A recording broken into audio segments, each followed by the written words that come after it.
Olá, bem-vindo a mais uma aula da professora. Hoje a nossa aula é sobre teoria social. Você vai aprender um semestre em um vídeo. Se você está nadando no raso sobre o que é teoria social, você não prestou atenção nas aulas, tem uma prova em vista ou precisa apresentar um seminário, esse vídeo é para você e vai ser muito útil para você assimilar o conteúdo.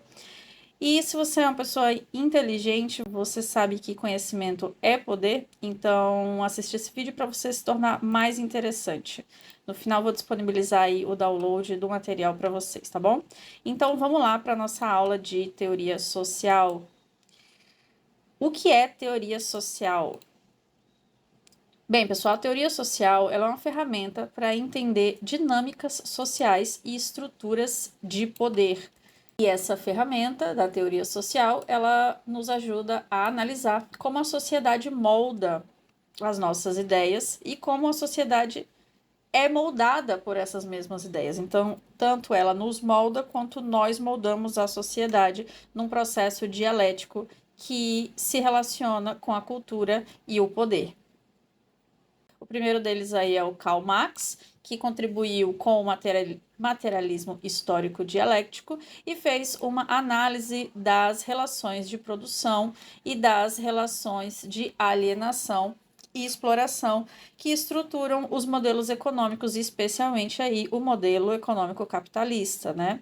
O Karl Marx era um crítico do modelo econômico capitalista por ele criar processos de alienação e exploração.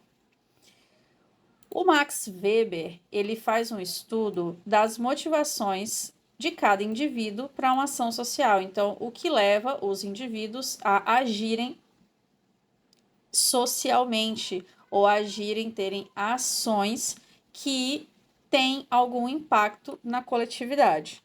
Já o Durkheim, ele vai entender as instituições sociais como estruturas que moldam o comportamento individual. Então, nós, enquanto indivíduos, no momento em que a gente interage com estruturas, com macroestruturas sociais, né? Por exemplo, quais são macroestruturas sociais que hoje nós temos?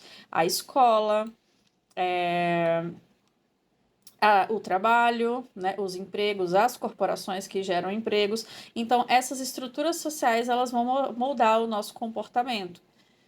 E, por fim, a escola de Frankfurt contribui com a análise crítica da cultura de massa e da ideologia de massa e o impacto que essa cultura e essa ideologia de massa tem para a sociedade moderna. Ou seja, o capitalismo, ele gera uma cultura e o capitalismo, ele gera uma ideologia que é absorvida pela sociedade, que por sua vez, a sociedade vai ter determinados tipos de comportamentos influenciados por essas ideologias. Então, o capitalismo, ele influencia a subjetividade e o comportamento das pessoas. O principal teórico que contribui para a teoria social é o Guattari, e a partir de agora, praticamente tudo que eu vou explanar aqui tem a ver com os estudos do Guattari e do Deleuze. Então, subjetividade e controle social. Qual é a relação da subjetividade com o controle social? Subjetividade é a forma como nós percebemos e vivemos no mundo, tá, pessoal? Cada um de nós tem uma subjetividade. Eu tenho a minha, você tem a sua, nosso vizinho tem a dele. E essa subjetividade é diferente. Mas essa subjetividade, ela é moldada por estruturas macropolíticas. Então, nós, eu, você, o vizinho, se a gente nasceu numa determinada época, por exemplo, se a gente nasceu no mesmo ano, se a gente nasceu numa mesma região, provavelmente a gente teve nossa subjetividade atravessada e moldada por estruturas macropolíticas daquela época e daquele local.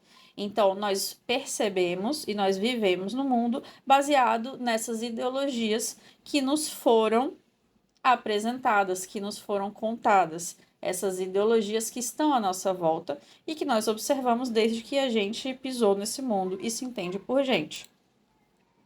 A subjetividade, ela é moldada pelo capitalismo para manter o controle social. Essa é a essência da crítica que Guattari vai fazer a respeito do controle social exercido pelo capitalismo.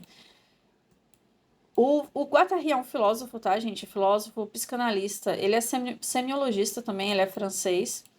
E na ideia dele, o capitalismo, ele produz subjetividades e ele controla essas subjetividades. Como isso acontece? Como é que o capitalismo controla a nossa subjetividade? Essa é uma pergunta complexa e a gente vai responder ela aqui um pouquinho à frente, tá? Pensem comigo o seguinte: nós estamos atravessados o tempo todo pela cultura. A cultura, ela é um processo que é consequência de processos de significação.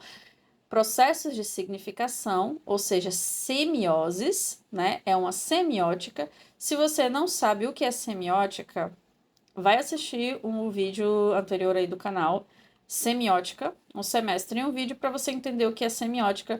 Vou deixar aqui no cantinho para você ir lá depois que terminar e você entender o que é semiótica, tá? Mas, resumindo aqui, as semióticas são processos de significação. E dentro da cultura, nós temos algumas dimensões de cultura com alguns sentidos diferentes aqui. Nós temos a cultura valor. O que é a cultura valor? É o julgamento de quem tem cultura. Sabe quando alguém diz assim, fulano é culto. Fulano é culto. Então, eu estou fazendo um julgamento que aquele fulano tem cultura. Então, é essa a ideia de cultura valor. A cultura como um valor, a cultura como um certo tipo de conhecimento ou, né, que atribui ali uma autoridade, uma hierarquia à pessoa que detém aquela cultura. Então, a gente chama de sujeito culto. Então, essa é a ideia da cultura valor.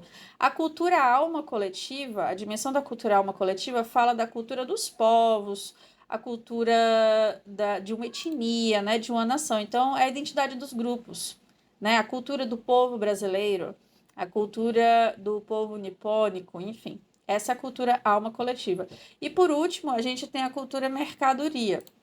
A cultura mercadoria, ela é criada a partir de bens de consumo e cultura de massa. São referências ideológicas, principalmente, que estão atravessadas, estão implícitas nesses bens de consumo e nessa cultura de massa e que influencia como nós entendemos as coisas. Então, a cultura de massa e os bens de consumo contribuem para a produção de objetos semióticos. Ou seja, quando eu falo objetos semióticos, gente, eu estou falando de processos de significação. Eu estou falando de produção de sentido. Se você não pegou isso aqui, vai lá ver o vídeo da semiótica, tá? Porque é um conceito bem complexo e não dá para eu entrar nele aqui nesse vídeo. Mas vai lá que você vai entender direitinho o que é semiótica e o que são processos de significação. Mas se você já entendeu o que são os processos de significação, você vai entender que, lembra do como? Como é que o capitalismo produz subjetividade e controla as subjetividades, principalmente aqui pelas comunicações de massa. Porque as comunicações de massa, elas vão produzir subjetividades normalizadas. Então, o que são subjetividades normalizadas? É o nomos, é o normal, é o que se espera do indivíduo, né, para que ele se sinta pertencente a determinada sociedade.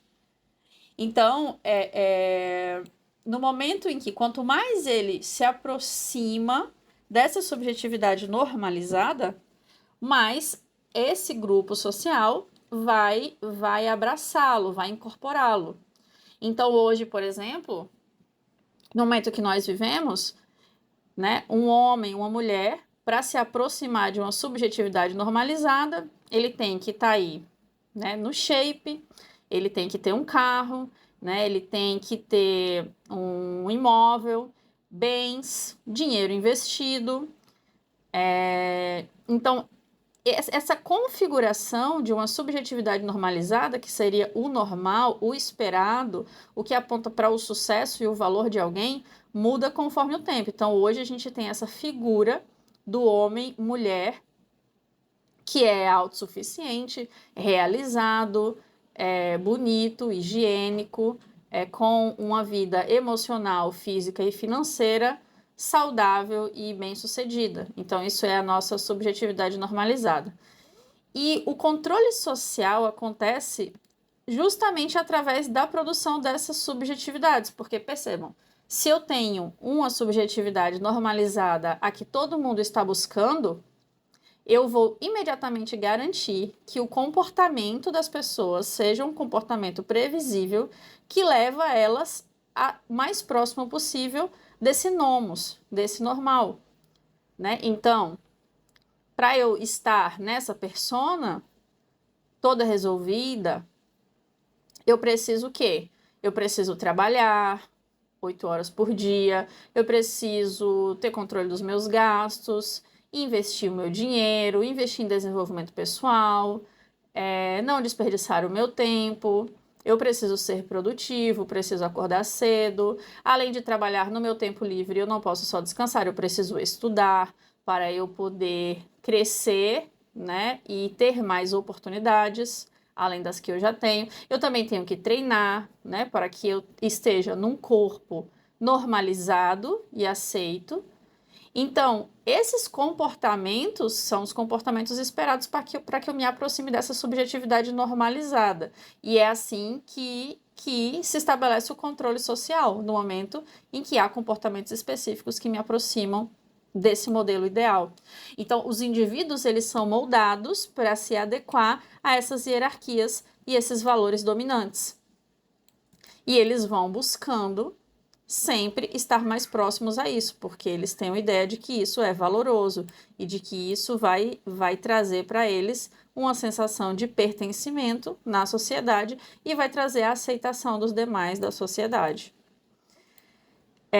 Um exemplo aqui de como há um controle social através da produção de subjetividades são os anúncios online direcionados. Então, se eu começo a pesquisar no meu computador, se eu começo a pesquisar no meu celular termos-chave, como, por exemplo, vamos lá, solidão, ou relacionamentos, ou busca de relacionamentos, por exemplo, pode ser que essas pesquisas, em breve, depois de fazer essas pesquisas, eu comece a receber anúncios do Tinder, por exemplo.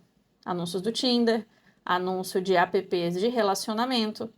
Mas percebam que alguém começa a pesquisar sobre solidão, sobre relacionamentos.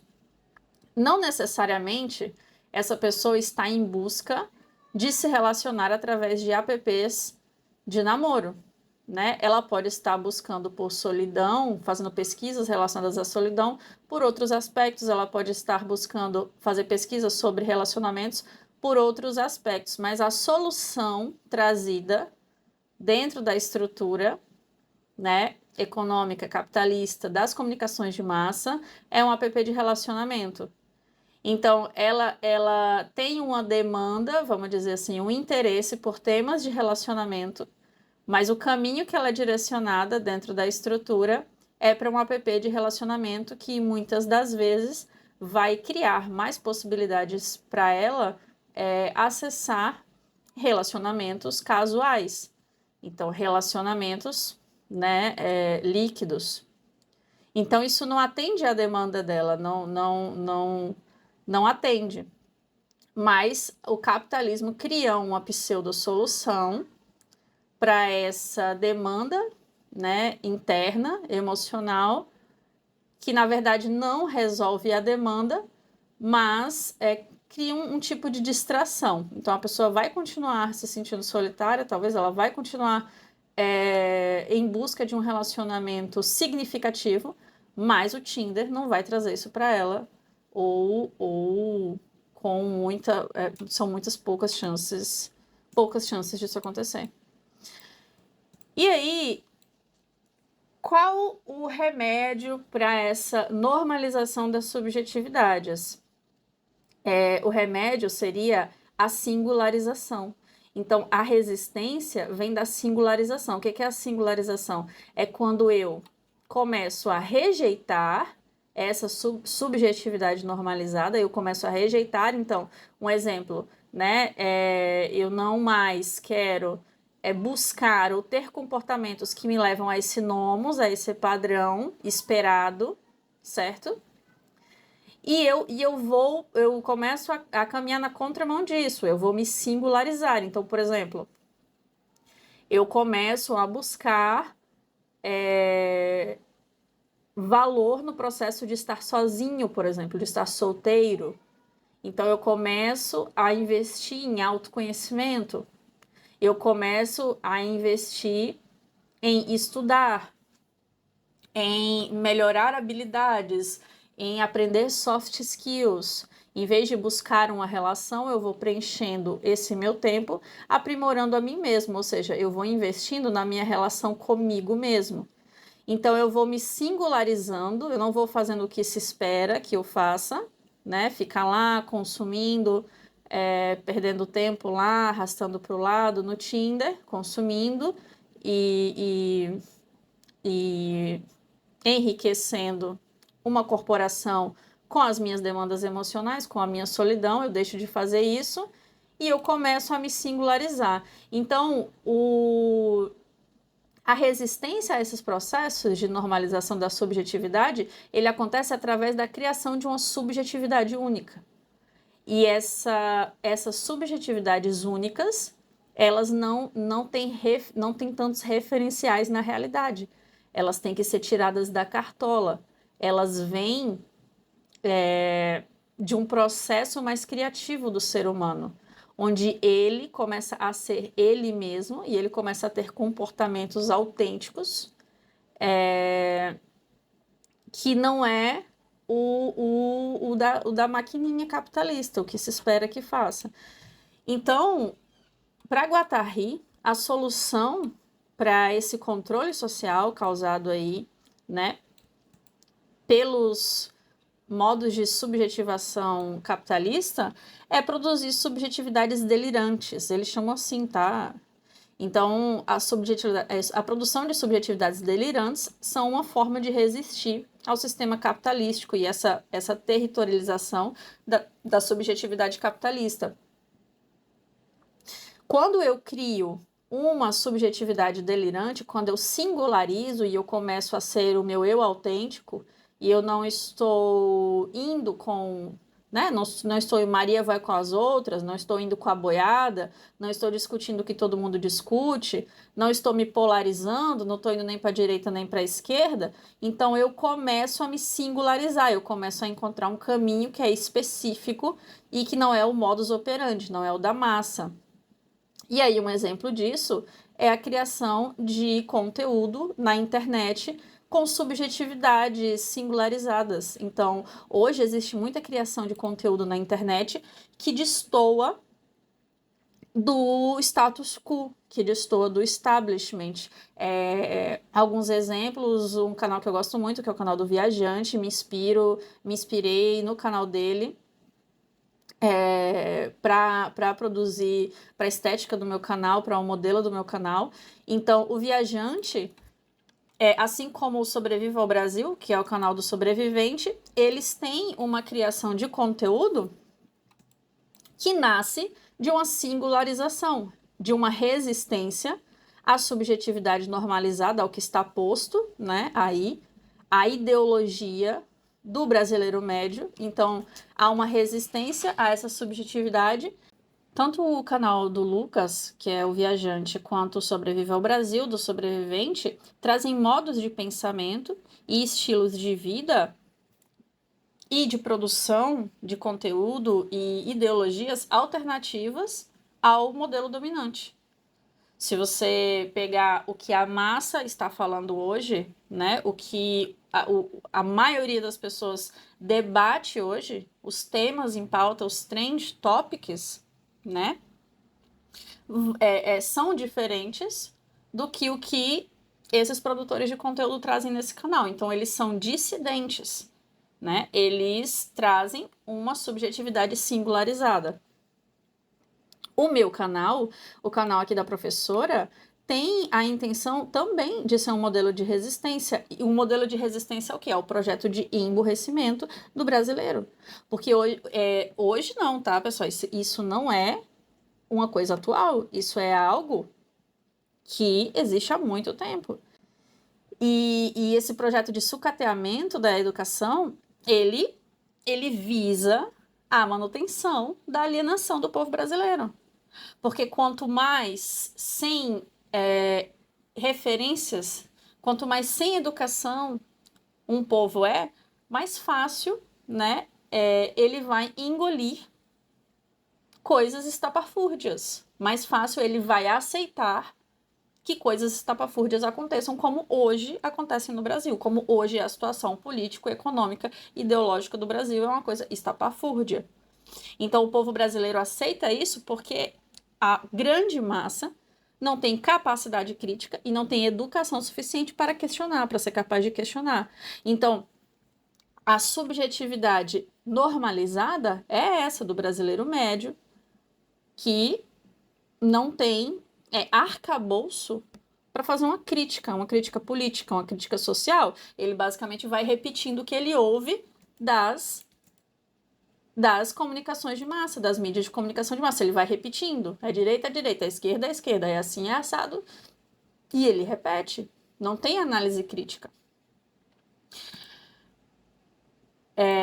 A ideia desse canal é ser um modelo de resistência a isso, tá? Então, conhecimento é poder. Eu trago conhecimento aqui sobre diversas áreas. Eu estou começando com a área das ciências humanas. E no futuro pretendo entrar em outros tópicos, como atualidades, contemporaneidades e até outras, mas a ideia é iluminar o conhecimento, porque conhecimento é poder. E quando a gente faz um processo criativo em que a gente inova e a gente consegue trazer novos processos, novos modos de subjetivação, isso é a resistência, isso é o que vai fazer com que a gente não fique estático nesse modelo de alienação de massas. É só o processo criativo que pode realmente fazer qualquer transformação social. E esse ponto é crítico aqui, tá, gente? Porque agora a gente vai entrar num assunto que todo mundo ama. Vamos lá. Que é política. O que realmente transforma a sociedade? O que transforma a sociedade é o político? Um político vai entrar lá e vai transformar a sociedade? Pessoal, não. Não vai. Nunca irá. Nunca houve, nunca irá acontecer isso. Porque, vamos lá, micropolítica e macropolítica.